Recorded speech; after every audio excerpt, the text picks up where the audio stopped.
Ashes പരമ്പരയിലെ ഇംഗ്ലണ്ടിനെതിരെയുള്ള അവസാന test മത്സരത്തിനുള്ള Australian ടീമിനെ പ്രഖ്യാപിച്ചു. 15-അംഗ ഓസീസ് ടീമിനെ സ്റ്റീവ് സ്മിത്താണ് നയിക്കുന്നത്. 5-ാം ടെസ്റ്റിനും ക്യാപ്റ്റൻ പാറ്റ് കമ്മിൻസ് കളിക്കുന്നില്ല. പരമ്പരയിലെ 3-ാം ടെസ്റ്റിന് മാത്രമായിരുന്നു പാറ്റ് കമ്മിൻസ് കളിച്ചുള്ളൂ. തുടർച്ചയായി 3 മത്സരങ്ങൾ ജയിച്ച ഓസ്ട്രേലിയ നേരത്തെ തന്നെ പരമ്പര നേടിയിരുന്നു. 4-ാം ടെസ്റ്റിൽ ഇംഗ്ലണ്ടായിരുന്നു വിജയിച്ചത്. ഉസ്മാൻ ഖവാജയെ ടീമിൽ നിലനിർത്തിയിട്ടുണ്ട്. ഓസ്ട്രേലിയയുടെ 2020 ലോകകപ്പ് ടീമിൽ ഇല്ലാത്ത Alex Carey, Magnus Labuschagne, Mitchell Starc എന്നീ താരങ്ങൾ ടീമിലുണ്ട്. ജനുവരി 4-ന് സിഡ്നിയിലാണ് ആഷസ് പരമ്പരയിലെ 5-ാം ടെസ്റ്റ് നടക്കുന്നത്.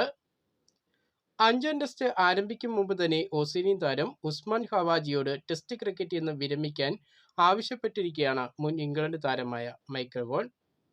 ആഷസിലെ അവസാന മത്സരത്തിന് ശേഷം ടെസ്റ്റ് ക്രിക്കറ്റിൽ നിന്നും ഉസ്മാൻ ഖവാജ വിരമിക്കുന്നത് നല്ലതാണ് എന്നും വോൺ പറയുന്നു. ആഷസിൽ സ്വന്തം നാട്ടിൽ നിന്നും വിട പറയുന്നതിനേക്കാൾ മികച്ചതായി മറ്റൊന്നില്ല എന്നും സിഡ്നി ടെസ്റ്റിൽ വിരമിക്കുന്നതാണ് വളരെ നല്ലതെന്നുമാണ് വോണിന്റെ അഭിപ്രായം. നിലവിൽ ആഷസിൽ നിറം മങ്ങിയ പ്രകടനമാണ് ഉസ്മാൻ ഖവാജ നടത്തിയിരിക്കുന്നത്. 3 മത്സരങ്ങളിൽ നിന്നും വെറും 153 റൺസ് മാത്രമാണ് താരത്തിന് നേടാൻ കഴിഞ്ഞിട്ടുള്ളൂ.